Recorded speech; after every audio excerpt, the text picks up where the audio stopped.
Hey guys, today we're going to be talking about the death of the Swiss watch industry.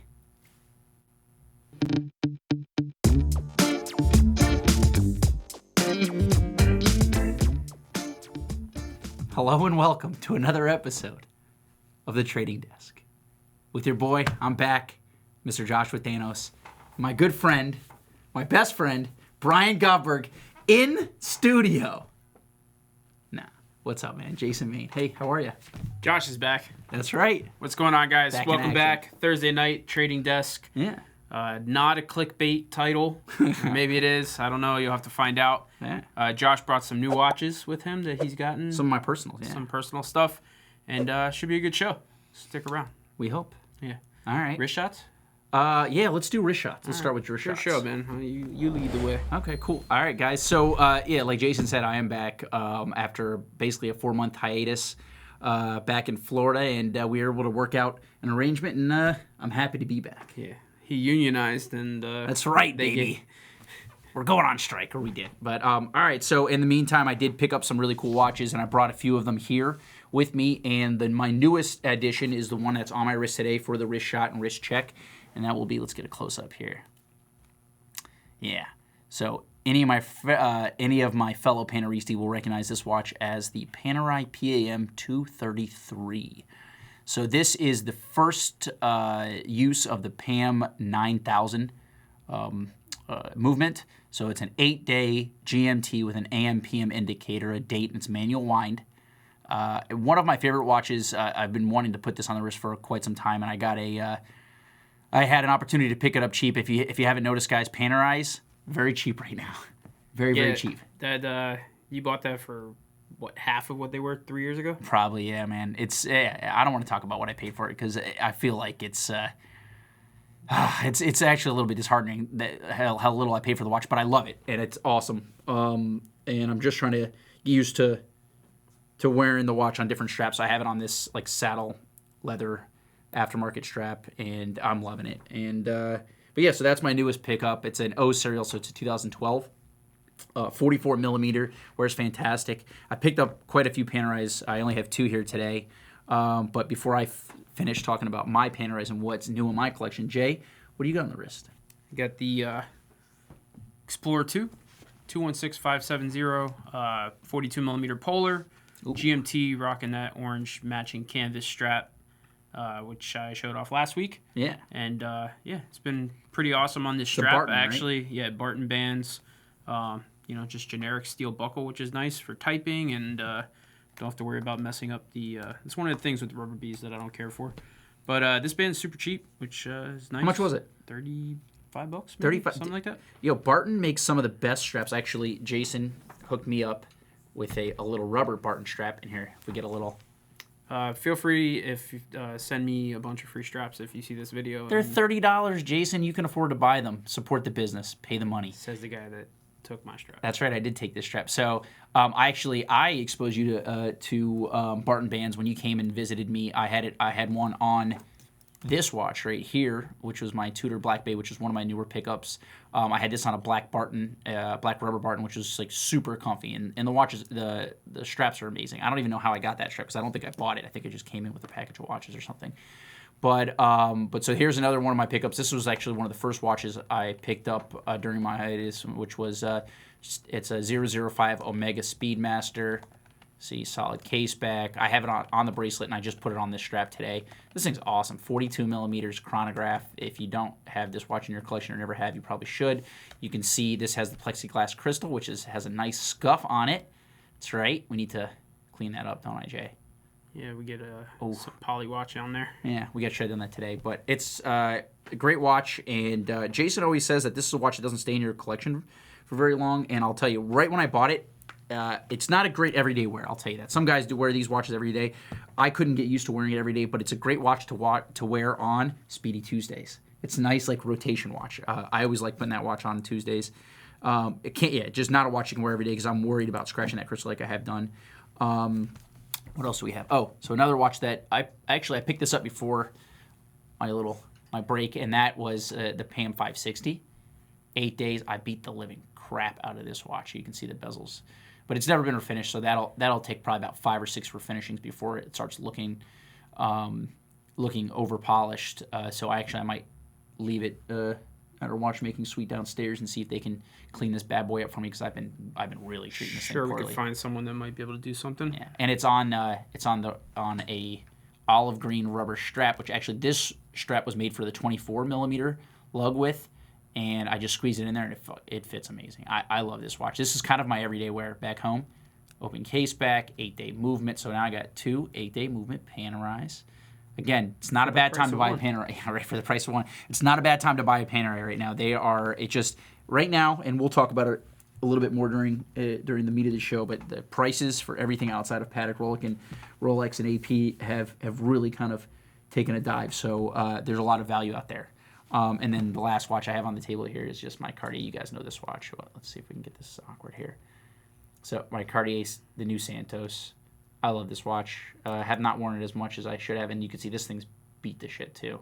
But these are watches I need to have refinished. That's probably the reason why I brought all these up. Yeah.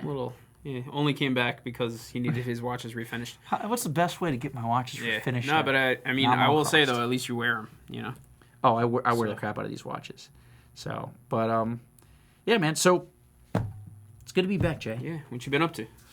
Ooh, just enjoying myself. A lot of things have changed in the world of Thanos. I have become more of a hardcore collector. My watch collection has exploded. I have way too many watches right now. Yeah. So being out of the watch industry for about a good 4-month chunk kind of solidified my love of watches. And so I got a bunch of weird stuff that I never even thought I would have. And I'll probably post some of that stuff on Instagram and all that.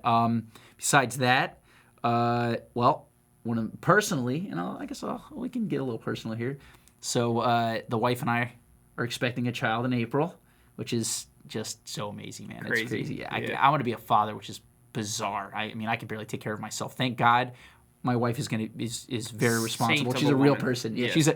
she's an actual adult as opposed to me. So thankfully, we'll have at least one good parent there. But no, I'm honestly I'm so excited, man. Yeah, it's gonna be a blast. Baby girl in April, and then now, and I guess we're also in the middle of buying a home, which is nice too. Not my first purchase, but my first single family home that we're purchasing. Yeah. So things are good, man. Life has actually never been better, and honestly, to complete the trifecta, I really had to get back here. So some things are changing in the world of Godbergs as well, which I was always in contact with you guys. So I'm glad that we're able to make it work, and it just feels right.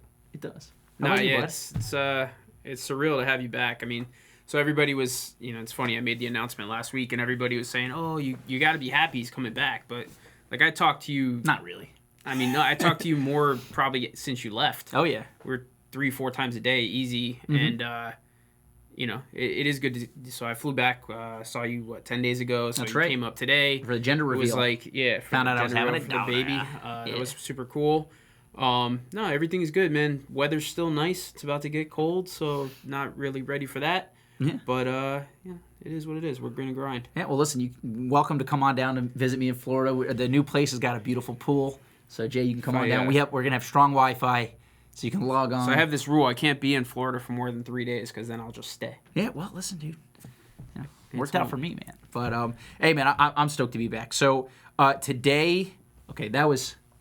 Now you guys are caught up. I'm back here as if I never left, right? Yeah. So today's topic is something that's very interesting. So if you guys have been following, maybe not as well as we're following or as deeply as we're following these things, but if you haven't noticed, the watch industry slowed down a little bit, right? So a lot of our guys, say in the office, and a lot of dealers out there are somewhat new to the business because over the last 2 or 3 years, things have just gone insane, right? So we're seeing prices for watches just skyrocketing, and people are just, there's new dealers in the space, and for Godbergs, there's a lot of new employees because we've grown. And one thing that's happened is that we got to see our first real summer in the last probably almost 3 years. Yeah, it's been the first hiccup, I would say. Pedal off the gas, and what's funny is you mentioned new dealers, and it's true. In the boom, a lot of small guys got started up. Right. So this space is blowing up. This is great. I should be a dealer. Right. And then now you get these guys that are getting caught with, 14 Hulks, 12 Batmans. Right. And that's their entire inventory. And then now it's the question of, are the odd watches what are going to keep you going through the winter? But yeah, it's just, we don't know yet. We forecasted a little bit while you were gone too about, its potential. It really just comes down to the economy, but potentially slowing down soon is coming into Q4 or even January. So yeah, I mean, it's super interesting to see kind of a lull for the summer. Yeah, well, I mean, it's just so. Okay, you've been in this industry for longer than I have, but I started about 7 years ago. So for the first 4 years that I was in it, during the summer, like a lot of dealers would take off July, close down and book, because just like anything else, retail slows down in the summer. The last 2 or 3 years, it wasn't the case. So all we're seeing is, we're getting some comments in the comment box also, it's seasonal effect, which is absolutely the case. Yeah. And that's the point of what we're saying here today. So obviously, clickbait title, is the watch industry dying? No. It's people need to panic. My opinion, absolutely not. All we're seeing is a normalization, which I think is a good thing, right? So like if it just kept going and going and going, it'd just be like, oh, this is a bubble. The fact that things slow down a little bit is, I think it's good for us.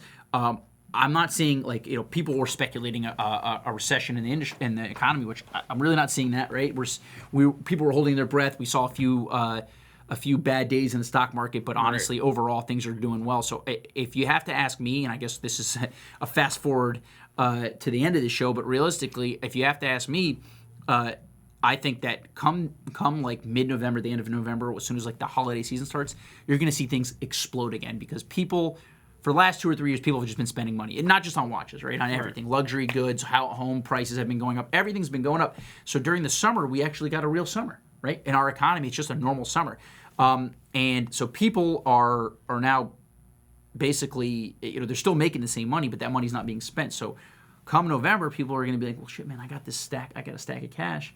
What do I want to do with it? Yeah. And I think you're going to see, and we're already starting to see sometimes some of the things. So like precious metal Daytonas are starting to go back up again, whereas, the last 2 months, even Rolex prices, I mean, nothing's coming down, but coming down from the peak of 4 months ago. We're seeing a little drop. So right now, it's not a bad time to buy. Right, no, now's a great time to buy. Oh yeah. It's just any drought. Just if you're liquid, it's time to move in. If it's a real estate thing, it's like, let's buy some houses.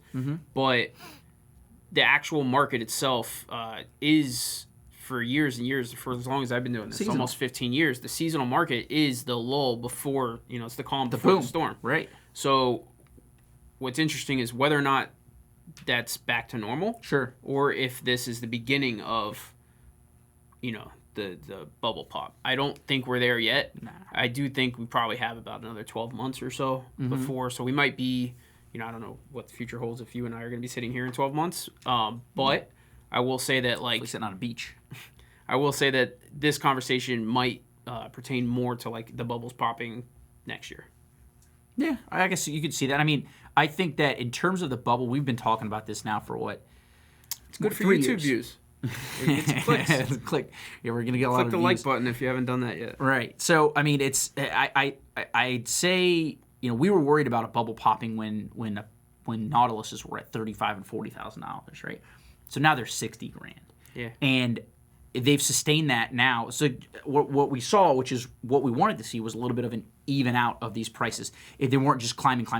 So we're seeing a little bit of a correction, which is a good thing, in my opinion. I mean, obviously, wishful thinking from us, right? So this is what we do for a living. So if the bubble pops, it can be a negative situation for us. So take what we say with a grain of salt. But I think that we're being realistic in these. Neither of us, I might say some silly shit and be sensationalized in what I say, but in terms of the real content of what I say, I tend to be very a realist, and I'm very reasonable about these things. If anybody out there has ever worked with me, that's the way I work, and you guys know that. Jason, for sure, there's no question. Jason's not a sensationalist. He's as real as it gets when it comes to this stuff. So, and he tends to be, a very conservative type guy, right? So, I think that what you're seeing right now is a market correction, which is going to set us up for the next boom. So, like I'm reading here in the chat box, time to buy right now.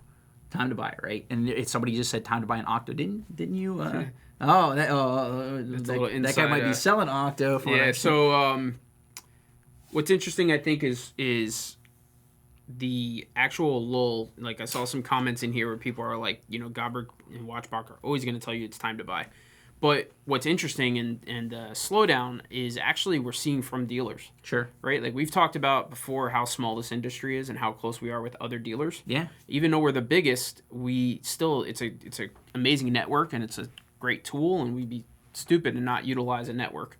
So when we pitch watches out now, the responses are slower.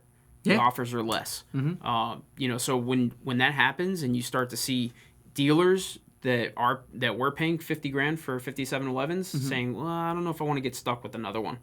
Like, things are slowing down. We're buying those. And it's actually, it's beneficial. All the guys in the chat, all the guys that are watching this, if you're into watches, it's good for the market. Yeah. Right? Competition needs to be had, and the market has to thrive. And it doesn't happen when, everything sells for 3 times X. I love the chat box when guys sarcastically go and try to make fun of us for saying that we're like lying, I guess, about time to buy or whatnot. The show is literally called The Trading Desk by Watchbox Studios. We sell watches, literally what we do here. We're not here giving you advice from an outside perspective. We're literally from the inside. So yeah, absolutely, we're selling these watches. And if you want to buy, us along with almost every other dealer are giving really good deals on especially watches outside the Rolex Pateks and Audemars. But we're literally selling some Panerai IWCs and some other. There you go, buy, sell, trade, baby. Well, no, we lean into that. We don't lean away. We're not afraid to say yes. This is literally what we do for a living, and that's what makes us experts. But literally, there's some Panerai IWCs that we bought, say, last year. We're literally selling them at our cost just to move them. I sent a list of 30 Rolexes that we're selling at cost to a dealer today. Question from Sadat Misra. Hopefully I didn't butcher your name. He said, thoughts on Breitling?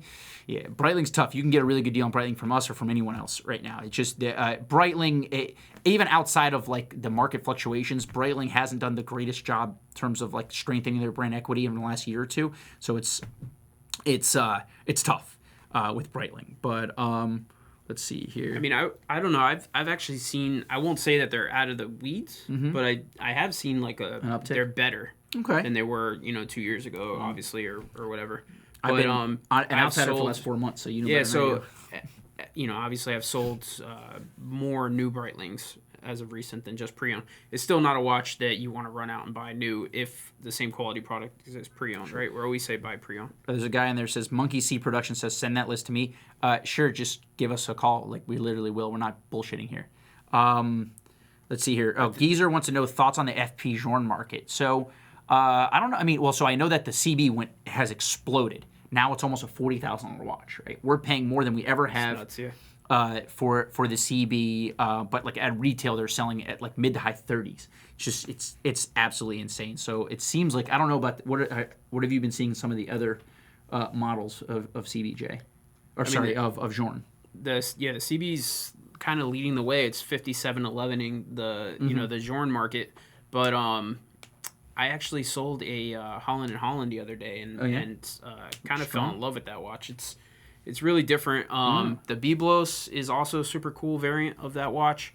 I don't know. All FP Journe is super cool. I'm starting to see a lot of people catching on. I was contemplating the Elegante 48 for myself.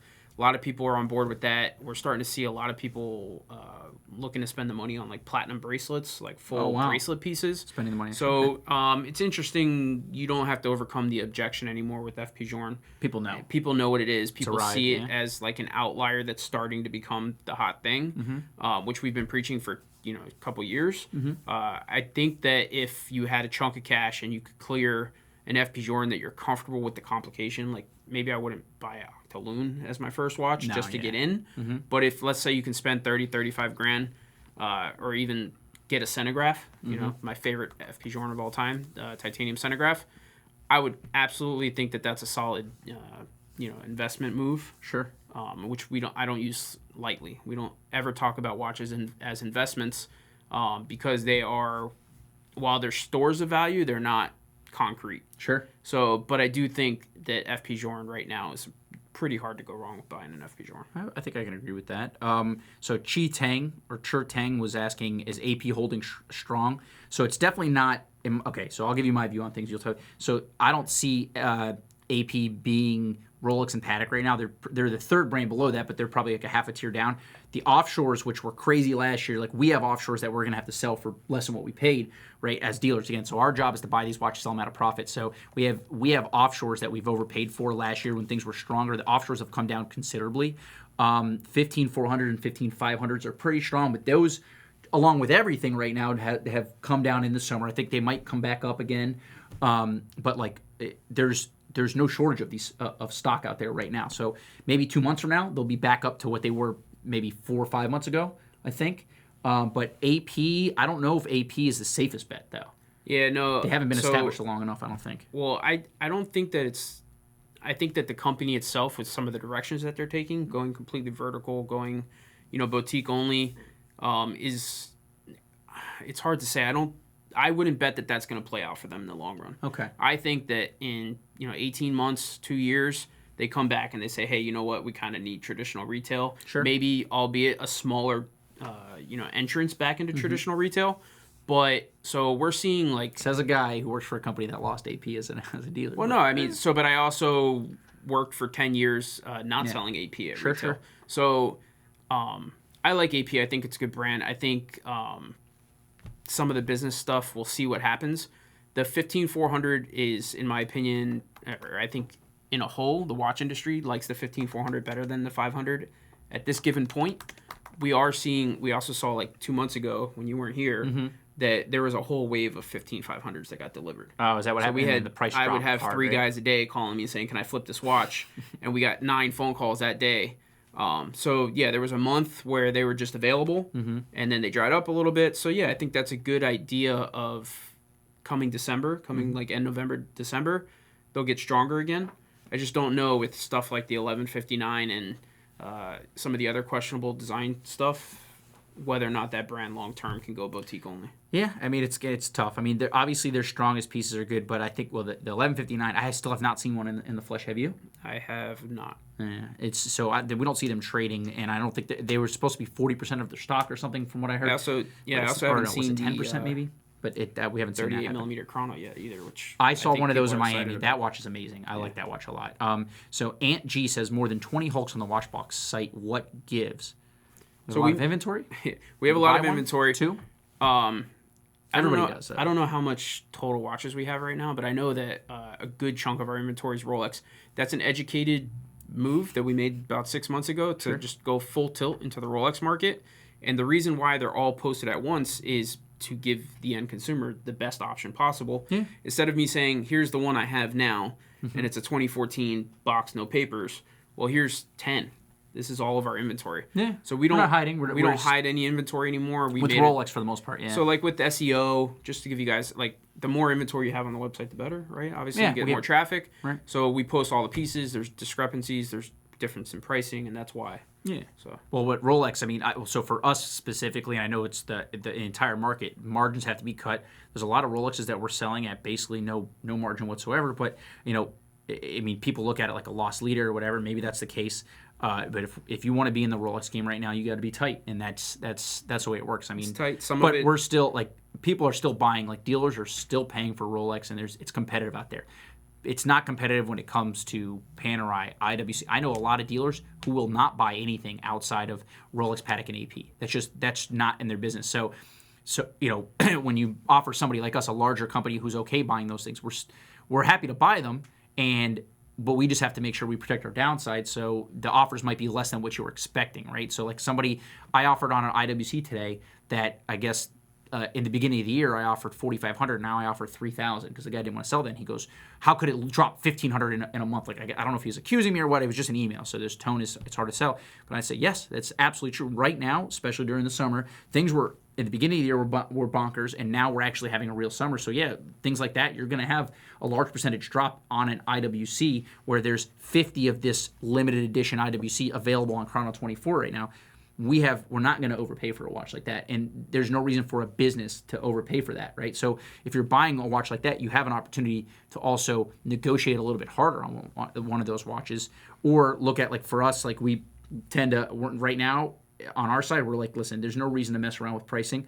Unless we have no clue what it's worth, we're going to price it, at a number closer to what we want to sell it for, as opposed to leaving more room to negotiate. Like some dealers like to do that, Right. Yeah, for us, time is money, right? So, I mean, we try and price as close to the market as possible. We have time to sit on inventory 300 days. That's nuts. Yeah. At that point, it's a question of whether or not we should have even bought the watch if it sits that long. Right, exactly. But hey, so this is another thing I want to talk about. So in terms of the trading desk, there's a guy on Instagram that he just popped up. He's a stockbroker out of the UK, and he's been making some really really cool graphics that I've been really interested in. I think it's stocks and watches, right? So we have a few of his graphics here. He sent them to me, and we want to try to integrate this into some of our. So this was not created by us, and we're not co-signing these, but I think that number one, he's a very educated individual, and his analysis are really, really cool. And a lot of times he's asking questions with these graphics. But you can see here, so this is a kind of an overview of Rolex over the last, what year did it start on this one? Is this 03? Because you can see right in the middle, that crazy dip is 08. So you can see what happened to the market prices of Rolex there. And then you see where we're at now. And at the last thing, he says, my model just turned negative, have Rolex watches values peaked. So again, this is part of people are asking these questions in terms of should we be panicking. I believe now this is just a correction, but certainly could be the case. So you can see this. I think we have a few other of his graphics as well. So that's an overview of Rolex prices over the last 15 years or so. Do we have another one? Okay, we do. All right. So here you go. So he did a very specific dial color premiums based on the Daytonas, right? So what do we have here? So yeah, the white dial Daytonas, and that's the 116520, which is a watch that I obtained actually during my hiatus. I bought one and I actually just sold it because we need to liquidate in terms of buying a house. I lost money on that watch. I bought it right after I left. I bought that watch, and then summer hit. Called me, asked me if he should buy it. I said no. No, you said yes. Anyways. Screw you, bro. You said yes. Get the hell out of here. Yeah, whatever. It cost me $1,500 to own the watch for 4 months or so. I'm not complaining, but I thought it would go up. So let's see here. So yeah, so he's comparing the white and black dials, and you can see here again. This is stocks and watches on Instagram. I'd say go ahead and check it out. He's got some really cool info along with some wrist shots from his personal collection. Do we have any more of these? I think there was 4. Okay, here's another one. So here you go. That's a good one. Comparing all the models and how they're trading in terms of premiums. So again, this guy is spending so much time. This is just personal, and he wants to be anonymous. He told me, he's like, don't say my name or anything on air. So he's just doing this because this is his passion, which is really amazing. So his name's not Joshua Thanos? No, definitely. First of all, if you think I could come up with something like this, dude, I could barely use a computer, let alone have basically stock comparison. You could do it with like crayons. Yeah, crayons are exactly. Yeah, I like that one. I think that one's a little bit, for Instagram specifically, it's a little bit more visually engaging. Than what do you see? What do you see here that you think is the coolest? I mean, I don't know. The first thing that grabs my eye is that green dial gold Daytona. It's has exploded. Yeah. Well, that's is it John Mayer did that, John right? Mayer and pretty much every authorized dealer that couldn't get rid of that damn watch sitting in a case for who knows how long now can't get it. Yeah, it's like a $45,000 watch. It's absurd. Yeah, I think one of the most surprising ones there is the Cameron. Even though it's on the list, which says something, but that watch for a long time was like it was tough. It's dead. Hard. You know, but people like it. And I think we have one more, right? Do we have more? Okay. Oh, here you go. So Rolex diver performance, and at the end he showed. I guess it was in comparison to stocks. So another actual stock market stock there. Right? So he compared all the divers in terms of price points, and you can see the one that had the biggest jump was actually the Kermit, which I like a lot. I was looking at one today. I go back and forth between the current gen Rolexes and the previous, like the 1.6s as opposed to the 1.1s or the 1.2s. And something about the 1.6s, like it's not as beefy and it actually wears nice. But I think you're more of a modern technology guy, right? I feel like, I can appreciate the vintage stuff, and maybe I would own one. I just don't know that it's something I'd wear every single day. Similar to I would like a vintage car, but it's not going to be my daily. Sure. I'll wear it, once in a while. Right. But it's hard to compete with once you've worn new Rolex, solid links, new clasp, to go back. I mean, I agree. But one thing, I had a sub for like 2 weeks, and I realized the clasp is like it's humongous. It's the longest I don't know what clasp. you were talking about with that. It's huge. It's like the clasp is like this long. Like, so I had the Daytona the perfect with the small clasp Daytona. I mean, so I had the smaller clasp Daytona. Screenshot that, memes. Which I realized after I bought it, I'm like, man, I should have got like a little bit newer watch because it has a larger clasp. But then I had the newest Submariner, and the clasp is like insanely long. Takes up the entire bottom of my wrist. I have about a 7-inch wrist, so it's something that to consider because that was a little off-putting. So let's see here. We have some more questions. So there you go. So check out Stocks and Watches. Follow him on Instagram. I will say, I didn't spend a tremendous amount of time looking at those. But when you mention it, I think it's cool. Instagram's all about that quick visual. Sure. Graphs, that's what they're made for. Sure. So if you're a watch guy and you're scrolling through watch pictures anyways, which I'm sure that's what you're using Instagram for. Right. Might as well give them a follow. Education. Yeah. Yeah, guys. The guy puts a lot of work into those as well. Question is, am I just a guest or am I back with Watchbox? I am back with Watchbox. So if you want to buy or sell a watch, give me a call. Call me. Or call Jason. What do I care? So questions. We had a question in the chat box about where did I see it? A 5167. Okay. So Derek Holyfield, is that Evander's brother? It probably is, right? So it says, do you think that the Patek 5167 in stainless steel is a good investment for long term? So that's the stainless steel Aquanaut.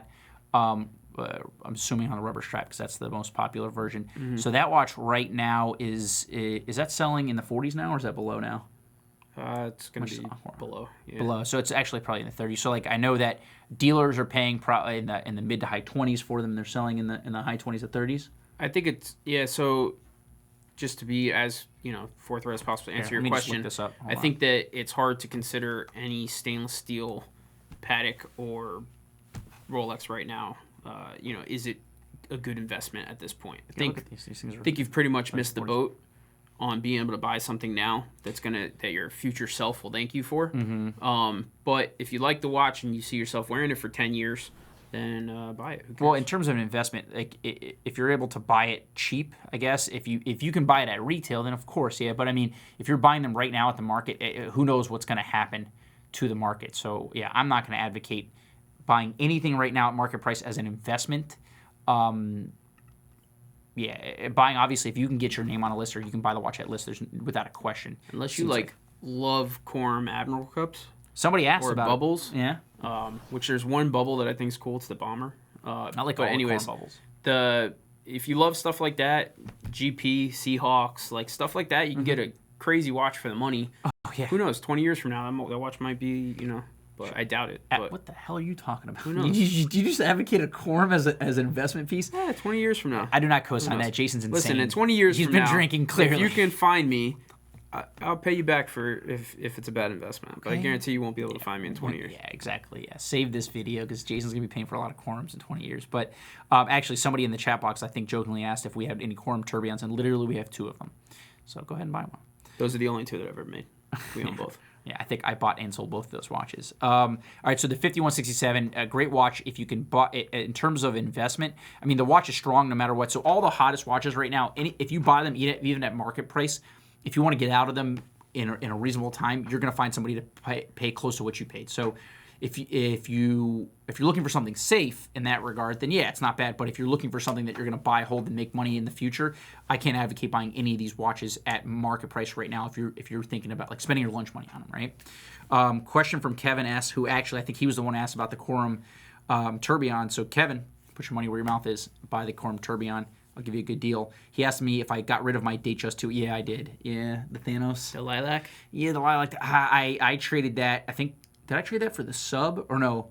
Maybe for the Daytona I traded that. That's right. I traded that towards the Daytona. The first person that asked you if you would trade it, you were like, yes, please, here you go. Nah, that's not true. I saw the Daytona. I wanted the Daytona. It was a placeholder to begin with. I could probably put that back in the collection. Actually, I don't have any Rolexes in the collection right now, so we'll see. After we close on the house, and we'll see how much cash we have left after some of the investments. They don't like that when you spend money while you're trying to close on a house. No. I'm not allowed to. Luis Ortiz here. Good question. Mm-hmm. If you could only have one, which would you pick? The Tudor GMT or Omega Seamaster 300 ceramic? Ooh, that's no Seamaster without a question. If I could only have one, I like both watches. I'd actually want a Tudor GMT. I will say that. So yeah, I'd probably pick the Seamaster as well. I think that if you give me more often than not, if you give me an Omega versus a Tudor, I think there's a broader line of Omegas that I like better than Tudors. Yeah. it's hard when you like. There's probably one specific Tudor. So if you were to put the Pelagos against that, I probably would have picked the Pelagos. Sure. But I don't really like the Pelagos. I think I would always personally pick a diver at this. over Nice. GMT, I like that even though the Black Bay is technically a diver. But Yeah, they're all divers. that one's cool, and it's got the ETA movement. So Yeah, this is the old Edmund with the smiley face, right? It means it's worth more money. Sure. These watches Worth are a whole $60 more than. So the in-house I found in my collecting in the last 4 months, I went berserk. I probably have 50 watches right now. I found that if I buy watches for like 5,000 or under, I'm not tempted to sell them all because like if I can get $3,000 for it, it's like what am I going to do with $3,000, You're right? like the crazy cat lady. I am the crazy cat. Well, you saw my collection when you came down. I bought a bunch of junk. Yeah. Yeah, but I don't know. It's fun stuff. Josh was like, "You want this? Here." It's like it's Timex. And Yeah, he's yeah, like, yeah. "I don't know Did I why give I you- have this. You I want gave this?" you a watch. Yeah, I bought some weird stuff. I learned about a lot of different brands. There's a brand called Yema, Y-E-M-A. I don't know if it's Yema or Yema. It's a French brand. I really got into Yema. I got some vintage Yema, which is pretty cool. Some weird vintage watches that were not very expensive. That's one thing also. If you want to get into vintage, I would not say, I mean, unless, listen, you do whatever you want, but don't go spend $30,000 on a vintage Rolex to start. Like, go buy some cheap, old, Swiss-made, cool When stuff it- from when it stops eBay for working, like $2,500 just to throw see it in what a you... drawer. Exactly. Yeah. Just to see how you like vintage if you're just getting into the world of vintage. All right, guys, so we're getting towards the end of the show. Let's see, is there any other cool questions? Here was pricing them just today. I don't know if we have any other good questions. Matt Forrester, regular viewer of the show, Yo. says buy a Dato, Yep. Datograph, sub 40K now may not go up or hold value, but will hold value. Datograph is the best Longa made. I like the Datograph a lot. I think it's an awesome watch for the money. But again, don't know that it's to your point, don't know that it's going up anytime soon. No, but let's see here. We have Joel Kaminsky asking what a 2008 Rolex GMT Coke is worth in perfect condition. I don't know how much you're selling it for. Send us an email and we'll give you an offer for it. All right, guys. Well, listen, we're gonna figure out what the schedule's gonna be like. I'm probably gonna end up doing 2 of these a month, I assume, and we'll figure out what else is in The other two will just pipeline. call you and put you on speakerphone, and you can. And just yell and rant. Yeah. Yeah, I tend to curse more on the phone, so it'll be more of an R-rated Did we episode. curse at all on this episode? I don't think so. I don't know. No? Shit. Motherfucker. Oh, jeez, bro. All right, guys. Thanks for tuning in. We need more subscribers. We're at 92,000. No. I want it to stop at subscribers. 75. Unsubscribe. We need to hit 100. So like, comment, subscribe. Josh Thanos is back. Thanks for tuning in. Watch it tonight. The whole video. Just watch the whole thing. Yeah, please. Send it to your Check it out, friends. guys. Give me a call, text, email, anything you can. You can see my... Evo_watches on Instagram. You have finally got on Instagram, Jay. Josh does not Congratulations. have an Instagram anymore. Mr. He's Thanos. starting over. Go. I'm trying to get the 5,000 followers. You know why? Because it makes me feel good about myself if I have more followers. Yeah, social media, guys. But seriously, check me out. And, it's hashtag Wet Watch Wednesday. Today's 10/10. Oh, that's right. Today is 10/10. It's an 10/10. international watch. This is goofy. International Watch Day. But so follow my buddy Spanish Rob because he's promoting. But Wet Watch Wednesday, guys. We need a day for the divers. Speedy Tuesday cannot be the only watch day of the week. Wet Watch Wednesday. You put a diver on. You take a picture near some water or not. Throw some water on your watch. Tag me and I will repost you. And let's try to get Wet Watch Wednesday going. Hashtag Wet Watch Wednesday. Thanks, guys. Also, I don't know. Nothing else. nothing Bye. else? Jason, listen.